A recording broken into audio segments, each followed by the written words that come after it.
I know, I'm so excited. It's like, it's the same exact highway to go to Okay, guys, so I think we're going to get started. Great. You want us to move our chairs? No, that's really up to you. No, we're just going to chill back here. Okay. Come sit down. So we just had a conversation about the definition of Emerson time.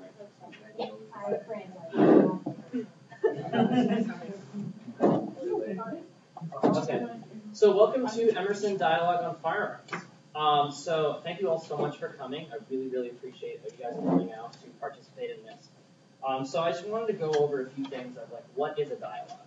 I'm sure you guys know there have been other panels and various events on this topic in the past month or so, and all of them have gone really horribly wrong. And there's a reason for that.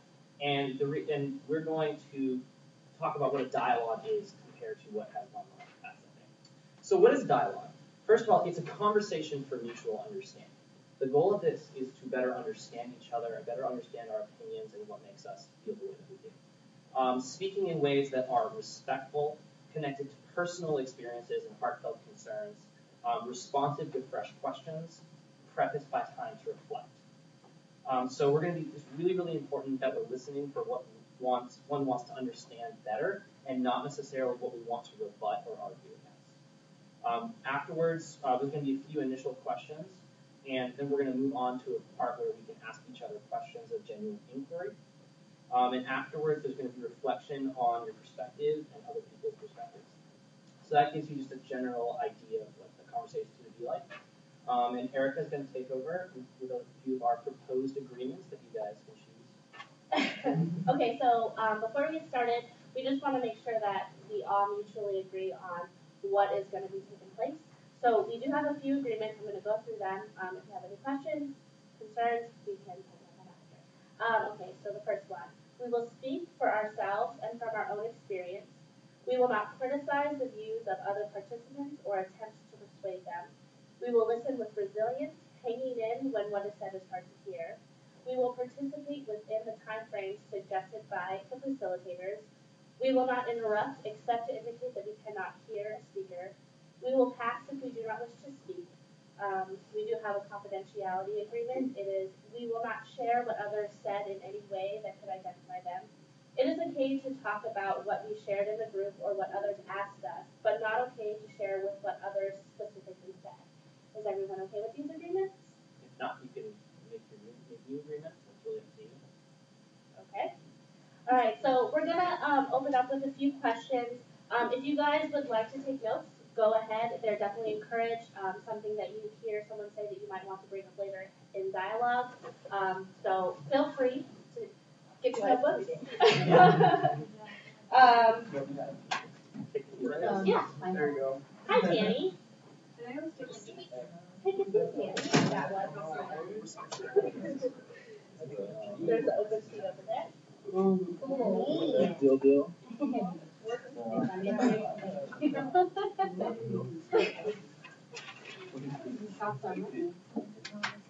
Yeah, I'm taking gentle notes on those. Perfect. Okay, guys. So how it's going to work is I'm gonna ask the first question, and it's really important. We're going to take 1 minute for everyone to think about what they're going to say, and it's vitally important that we not talk except for the one person who is there designated time to talk. So everyone's going to have a I have question. an agreement question. Absolutely. Without tagging names, is it okay if I live tweet without tagging names if anyone says anything that's really interesting? Could you think that you could do it in a Word document and then perhaps tweet them later if everyone's okay with it at the end? And we can go through and discuss them at the end. Okay, sure. Awesome. Thank you so much. Yeah. Okay, cool. And just so everyone's going to have 1 minute to answer the question. Everyone's going to time each other. Yes, no question. One more thing, why don't you just say everyone's name and then at the end if anyone first. Everyone's going to have a time to introduce themselves to the first question. Okay, perfect. Well then, so write down everyone's name for the next comment, and then if one person says I choose not to have my comments shared, then you just approve those ones. Okay, cool. Question? No. Okay, cool. So, is there anyone who would like to be the first person to talk? We can ask the question first, so then you Yeah. But we're going to be timing each other. We have a cool timer here. So, I'm sorry. I hit you in the back of the head. We like to use So everybody's going to be time each other. So the first question is, what is the personal experience that has informed your opinion on guns? And why has it informed you that way?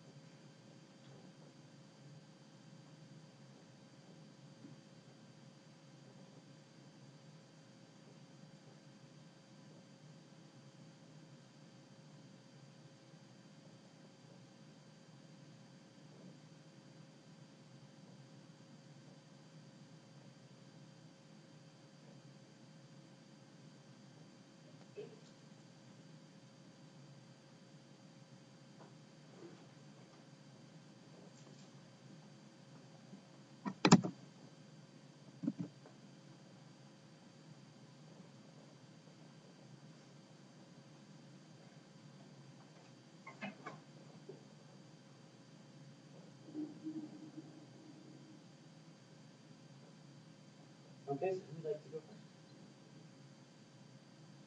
I'll go first. Do I have like time? Yeah, cool. Does it matter how long I talk? You got 1 minute, and then if you don't want to talk, anyone can pass. We'll come back to you later if you can ask if you want to talk again, and then we'll pass on the rest of your. Okay, cool. So I don't know that I've ever had a personal connection to a severe incident of gun violence. Aside from suicide of friends of mine in high school that were owning guns, and obviously that's had an impact on my opinion. But aside from that, just within my family, on the dad's side of my family, there are moderate gun users and owners. Some like very minor hunting, but like I have an uncle and his son that are very into like target shooting. So I think that moderate pro-gun influence has had an impact on me. That in a sense where I very much, while I have liberal views on the issue, I think I have a good understanding of the thought process of most gun owners who, it's a hobby of theirs and who don't want to use the right to do that. So that would be my story. Do you want to go this way, and then you can hold the timer? Sure. Yeah. Okay. Yeah.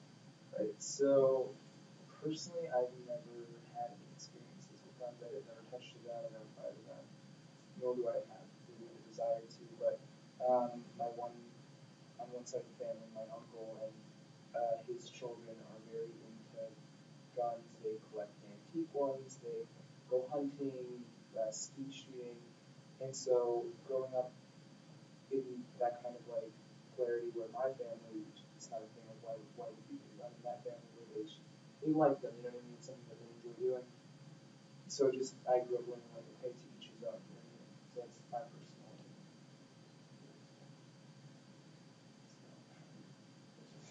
Again, I'm not one that's ever had to deal with my personal tragedy. I didn't grow up with anything besides like a color for schools.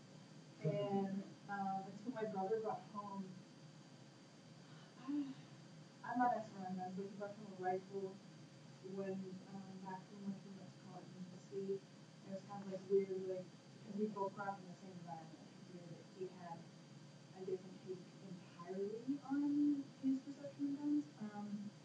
I mean, I have family friends who sits on his porch with a sniper rifle looking for squirrels, like literally squirrels and so it was the same time. I think there's also the idea of we don't have a situation to think like what are the natural uses.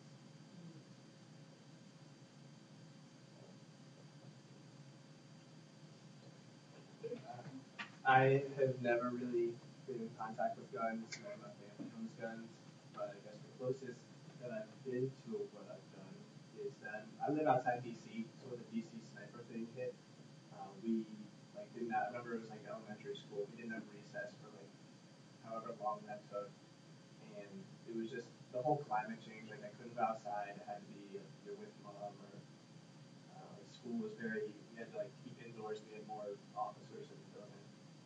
So, I mean, that's really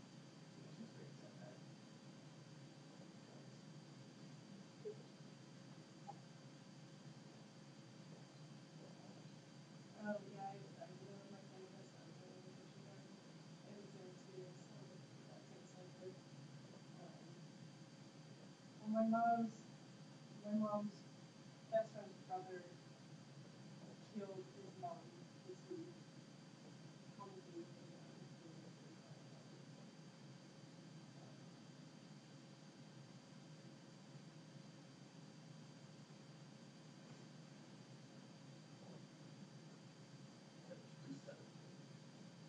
I don't really have much personal experience with guns. I've never touched a gun or anything. I think when I was a kid in school, we watched like a cartoon about like staying away from guns, and then like if you see a gun, like run out of the room and stuff like that.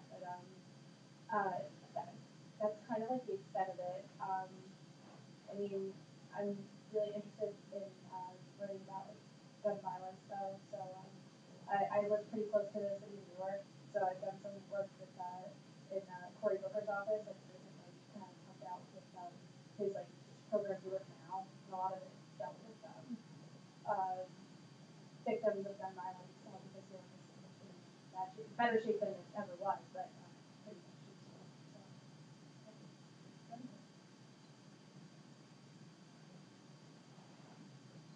So. So I'm originally from São Paulo, Brazil, and growing up in that kind of environment, seeing the stories that you do there are very different from the issue with guns here. It seems like almost like once a month you hear like someone that you know, or like someone's grandpa or someone's uncle or something was involved in some kind of murder or something. And the thing is, the driving factor for it is like you don't go to jail in Brazil unless you do commit murder, and even then sometimes you don't even go. And some of the people that live in the favelas, or like the slums of Brazil, like want to go to jail because at least there they get shelter from the rain, they get food, they get steady meals, and a bathroom. So it's kind of like they feel obligated to kill someone with a gun. So, and they usually, and the sad part is they usually go for grandparents and the elderly.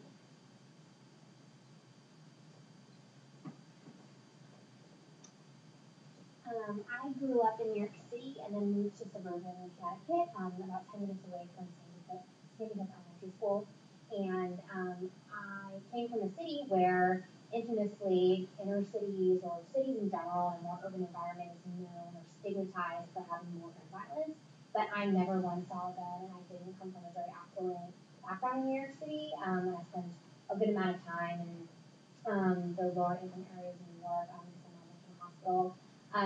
But once I moved to Connecticut to a very suburban place, that's when I saw the most guns I'd ever seen in my life.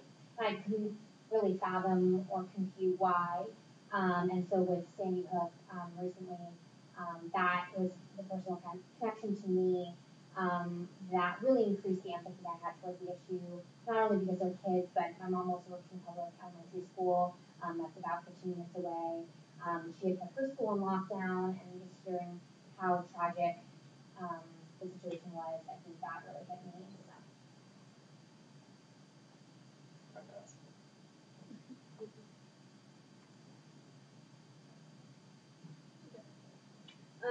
I am from Alabama, and so guns are in a way sort of a culture down there, not to a huge extent, but you do have the people who it's just fun to collect guns and go hunting, and that's a thing down there. And it's always made me a bit uncomfortable. I don't know. I think it's more that kind of discomfort, but I also I haven't been around them in like a family environment or in a close personal way, but there have been kidnappings and shootings that have happened around where I live, especially recently. That was weird to fathom right after Sandy Hook.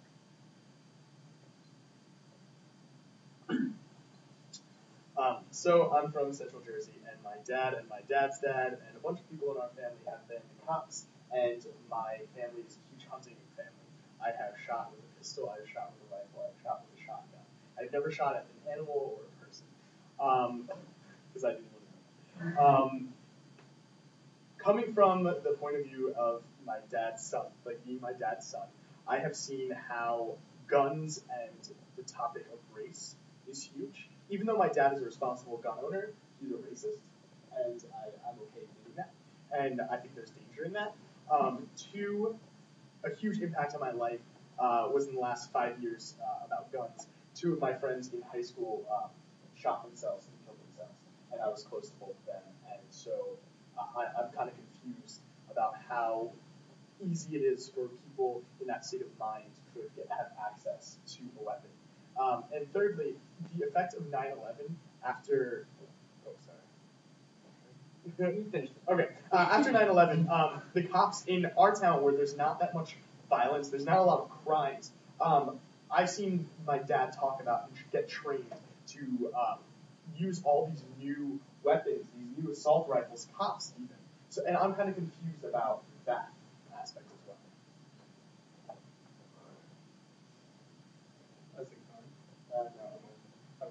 Okay, so like a lot of people here, I've never really had much experience with tragedy. The only times I've ever really seen a gun or anything like that was when I was a really little kid. My friend Mike showed me his father's pistol because his father was a police officer. He had passed away, but his family still kept his gun. I'm not sure whether it had ammunition or anything, or whether the safety was on or not. All I know is that we were like 10 years old, and he took me into his dad's room and pulled a gun out from under his bed, and we were like 10 years old and playing with this gun in his room. And then when I was in high school, there was a student who brought live ammunition to school and scattered it in the hallway as some sort of sick joke. And we had a lockdown, and then he ended up doing it a couple of times again that week before he got caught, just kind of terrorizing the school. And in both of those instances, I was kind of, to echo Dennis, amazed with how easy it was for me to access a gun when I was 10 years old, to not know whether it was loaded or whether there was a safety. And I think back on that moment, and I didn't really understand the severity of it. I remember my parents got really pissed off when I told them that I'd been playing with a real gun, and I didn't understand why, because I had no idea how serious it was to be playing with an actual gun. And then when I was in high school, I understood the severity a little bit more when this live ammunition was dropped throughout our school. I just had visions of Columbine and what I had heard of school shootings going on in my school throughout the lockdown. So again, the reason I'm engaged in this debate is because I'm concerned with how easy it is for people to access guns and ammunition, people that obviously shouldn't be able to have access to those things. Okay, awesome. Thanks so much. So we're going to have one more question. You're going to have another minute to think about what to say. Do the same thing. Before we do that, is there anything you'd like to say? Okay. We share. Oh, yes. Yes. Go ahead and say your name. Yeah. I realized that right after I finished speaking that I should have said my name. So why don't we, I'm John Denninger. I'm a junior media studies major with a minor in leadership.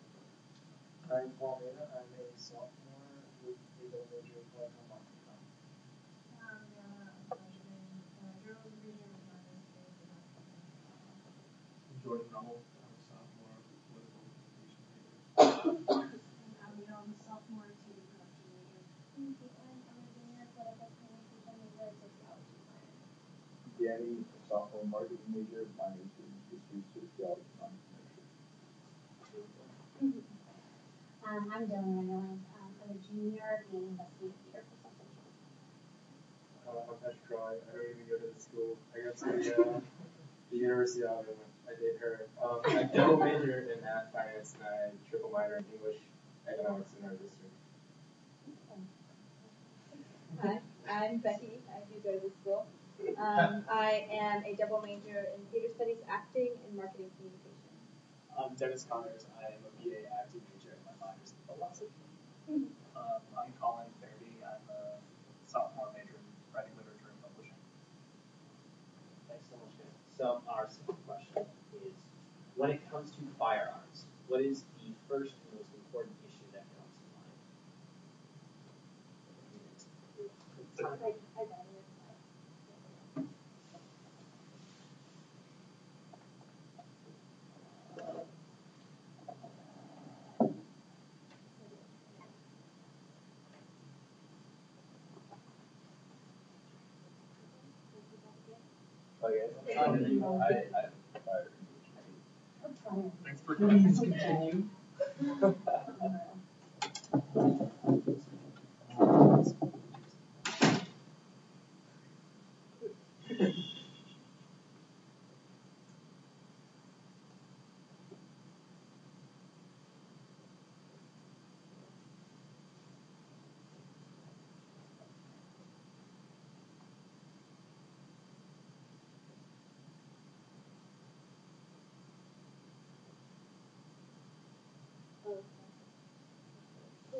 go first with this question? Yeah. Oh, we can go count. Or just wait, it's clockwise actually. We can go that way down. So yeah, go ahead and start. Yeah, sorry. I'll start. Oh, whoever wants to start? Whoever wants to start? Wait, what was the question again? I have a lot of things to say. When it comes to firearms, what is the first and most important issue that comes to mind? So if you want to actually... Cut it out. Would you like to go first, or would you like to go I first? definitely like to go first. Okay.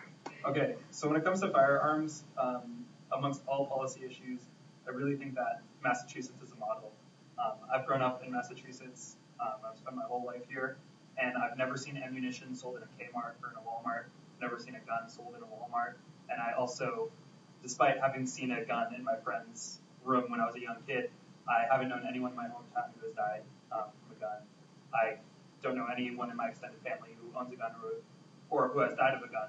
I know people who responsibly go to gun clubs, but I think that Massachusetts has enacted legislation that moderates gun sales for people who aren't responsible enough to own guns. And I think that includes universal background checks within Massachusetts, and also licensing and training people if they want to own guns. As it's been said, we require people to take training and tests in order to drive cars, to practice medicine, and to sell real estate. I think the same should be required for people if they want to own a gun. I think the most important and number one issue is access.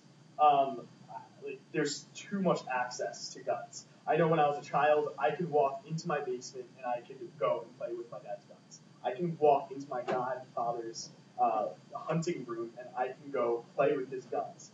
And I didn't because I was afraid of them. But it just amazes me how easy access is. And there are a number of issues, and there's a whole entire conversation on that. But I think something that we need to address, and the number one thing to address, is access.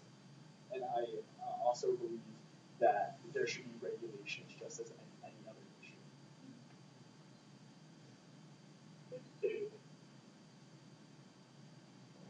So my main issue is the lack of background checks when it comes to gun shows is what worries me the most, is that you can, it is the lack of regulation, it's the lack of tracking who has these things, and the lack of checking who can have a deadly weapon for me. I'd like to understand more the logic against that, because that's one thing that I haven't heard much of and would like to know more about.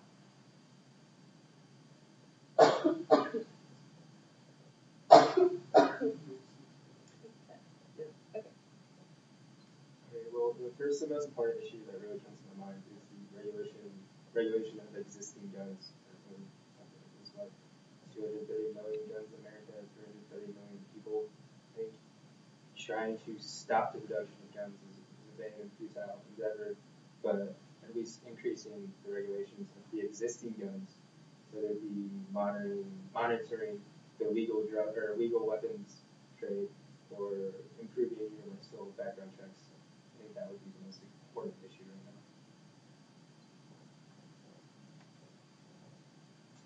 now. Definitely in agreement with all of those things. But for me, one of my main concerns is the culture that we've created around it, and the easy access that has therefore created this casualness around rifles and handguns and anything that falls under firearms. Because it's so easily accessible and you can see it in a Walmart or Kmart, and you can see the ammunition in a regular store that you frequent often, I think that immediately desensitizes us to the issue, and we see a gun and we don't think twice anymore, and we see a gun and we know that it's associated with violence, we know that it can take away human life, yet we are so desensitized at this point, and people laugh about it, people joke about it, we have this violent culture that is happening in our country, yet we approach it with such a casual approach. And I think watching Bowling for Columbine yesterday really hit me, because people will talk about Columbine or talk about school shootings, and it's like they don't even give a shit. So. I don't really have that much to add, because I totally agree with everything you said. I'm really, I think that that's probably the most disturbing part to me about our culture is our access to guns and our culture that creates, especially the implications that it has to say about violence in general and like why we partake in violence and why that seems to be a necessary thing and what that implies about our society as well as even masculinity too. I feel like that's an important issue that like goes hand in hand with gun violence as well. When you consider like mass shootings, like what you guys probably saw in North Carolina yesterday, which is I wish I did. And yeah.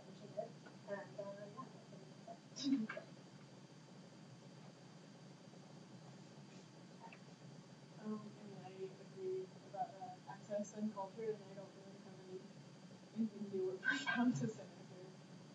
It's already been said. I agree that it's a cultural problem, and to a higher extent, I almost believe it's a constitutional one. The Second Amendment needs to be relooked at. I don't personally agree with the right to bear arms. I think it should be law enforcement, military, and then necessary hunting. I don't understand the industry. I don't understand like selling of guns for collection. It's not a culture I grew up in, and just personally I've never understood why we like commercialized weapons.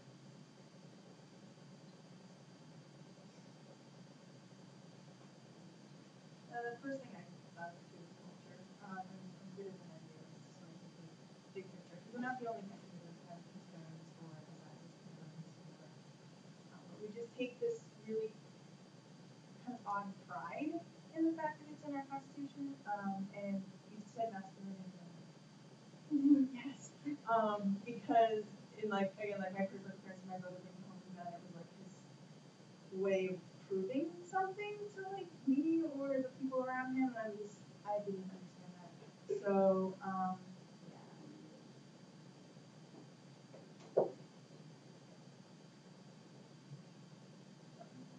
Alright, so I'm going to say that I don't think it's so much. I think it's more an issue of regulation, not restriction. It shouldn't be so much us saying, well, should you have guns or not? It's, yes, you have the right to have guns. Now, what do you do with them? It's like something that I always go in Japan. If you want to have a gun, you need to keep it locked in a safe and the ammunition locked in a different safe in your house. That's not something that you can't have guns. That's just telling people, okay, this is a safe way for you to have your constitutional right. I think that's the way we should be looking at this issue. Like those are the issues is that there's a fight over can you have these, but it's not can you have these, it's how can you have these safely.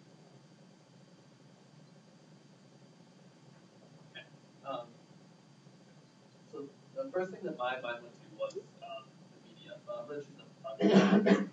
My brain literally sat down and was like, media, suicide, school shootings, drug war. That's what my brain went to. Because those 3 issues are kind of, in terms of guns, like those are the 3 things that I'm probably most involved with just in conversation with people. And this week a lot we've been talking about universal background checks. I know John Rose Paul came in on Tuesday and spoke to us about that. And I think that increasingly that's something that is becoming more and more important to me. And I agree with a lot of what Paul is saying with the locks. And I just think, I do think that that's a common sense thing. Like President Obama's speech today, talking about the 100-day anniversary of the country. It's like, it is common sense legislation that's currently on the table, I think. And I do think that more radical legislation is necessary, but what's on the table right now, I think, is what we can get behind. Yeah, so I guess that's my first thing. Alright. Okay, so now we're gonna kind of open the floor for just open dialogue. This is the time if you guys had any questions or comments that you wanted to maybe ask further with something that someone said. It's now the time to do that. So it's not going to go in any particular order. If anyone wants to start, we're going to do about 20 minutes of it. So 20, 30, just depending on how it's going. We'll let you guys know how the time is. Whoever wants to start, and actually just go ahead. So it's going to be asking questions of people. So Yeah. Didn't understand anything. Or you want further elaboration on something. Asking each other questions. Yeah. So whoever wants to start. Yeah, I was just wondering, you said what President Obama had on the table was moderate legislation on gun policies, but you mentioned that you would think there's even a need for legislation. I mean, it's not our alternative. For me, it's the guns to the Mexican military and police to train the people to fight the drug wars. At least people that have more than what they had 5 bullets in them still, or they had American guns and they carries back from marijuana across the desert over right now. And those did not know about that until I went down there. And that's something I've been trying to bring up in the conversation a lot. And what radical legislation I'm going to talk about is, there are more issues where guns are involved other than individual citizens. War is a gun issue, and the drug war is a gun issue. The drug war. So, in terms of that, I think that, and a lot of those changes wouldn't come through legislation, but I think what's on the table right now is common sense. And then I think once we've accomplished that, there's so many other topics that we need to put on the list. And I have a question for you.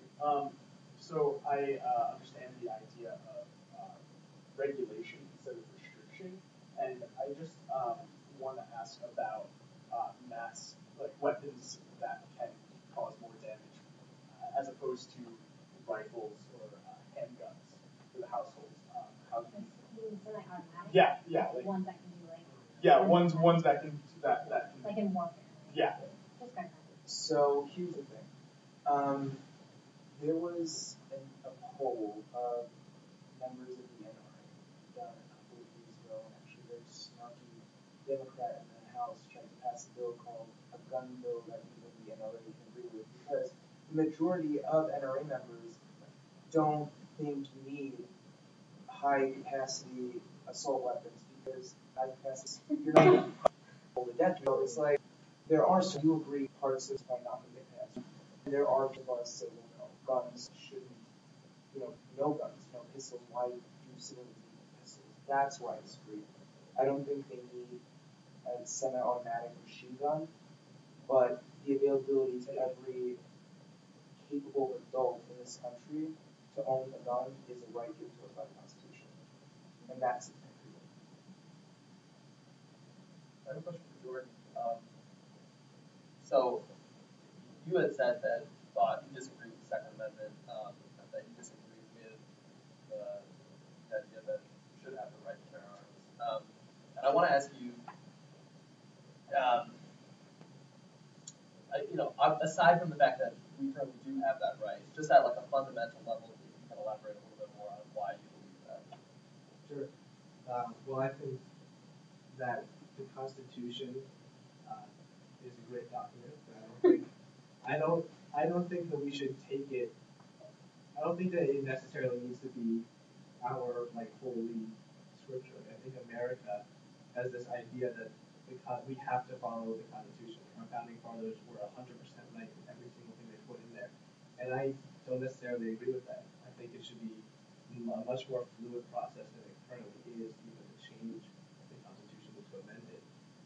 And personally, my biggest issue with weaponry is the commercialization of it. The fact that it's an industry, there are different types of guns. I would maybe, this would be a different argument for me, if there was one type of handgun, one type of shotgun, one rifle. It was more about the use of the gun than this gun looks like this, and is this big, and can shoot this fast, with this much ammo. I think that's a cultural thing, kind of what Dylan was saying earlier, how it's just, we have this idea of, guns are so ingrained in society, why we can customize everything in our life, why not customize guns? And I think we need to draw the line. I just don't see I think it's just we need to step back and say, should we commercialize weaponry? Because even though in our Constitution it says we have a right to bear safe. John Rosenthal's his speaking right. But I guess it's a conversation for anyone, so everyone can also answer this. But I'm so confused. I don't necessarily want to make it a political issue, but somewhere along the line there was some misunderstanding, a huge misunderstanding actually, because, and I come from an educated Democratic standing, but never once have I legislation or seen people want to pass legislation. We are going to remove guns from society because that's virtually impossible. And that would also be a black market and create in our country where people are legally, guns. So I came from a standpoint where I always knew that the Democratic Party, or at least many members of it, just wanted regulation. And I think somewhere along the line it became such a separate issue where and I'm sorry if I'm generalizing as far as politics, but the conservative standpoint many times gets defensive and says, well, stop trying to take away our guns, where it's not that we want to take them away, we just want to have more universal regulation on it so that it is safer, like you were saying, to enact safer policies. And as someone who hates semi-automatic guns and ones that are used in the Middle East right now during the war that we're having, I guess I am confused as to where that huge separation in ideology happened, where people were like, oh my God, you're going to take away my guns, and the Democrats were like, no, we actually just want regulation. I agree. I think there seems to be a huge gap in opinion, but I think as a... I hate to butt in, but I just want to remind everybody that we're supposed to talk personal beliefs, personal experiences, and not making generations. So yeah. Well, speaking from, I don't know what I've gone statistics. Like Paul said, I think most members of the NRA are against the sale of semi-automatic weapons, and I think 90% of Americans support universal background checks. 80% of Republicans support universal background checks. And I feel that the way that this is getting presented in the media, the way that I've seen it presented in the media, is falling along party lines when I don't think that it necessarily breaks that way in the country. Because I obviously do think that Republicans are more likely to be gun users, but I also think that there's a huge population of moderate gun owners and users in America. And I think the need to buy weapons and the need to react against government policy seems to be manufactured, perhaps by the gun industry. I've just garnered this from watching Bowling for Columbine. The NRA has held rallies in Littleton, Colorado, where Columbine school is like weeks after the shooting. They did the same thing in Michigan after another school shooting. So I feel as if the NRA is consciously advertising and directing a campaign against the government that is creating a groundswell and giving this public perception that I don't know if it actually exists. I'm sorry, I'd like to comment. So, from personal experience, I've been involved in politics for that Massachusetts. I think a lot of what it comes down to is that what I really see is that like the biggest opponent of the Second Amendment is really the NRA. Because really what the NRA is doing is creating this atmosphere. Because you have to think they're not there to defend the Second Amendment. They're there to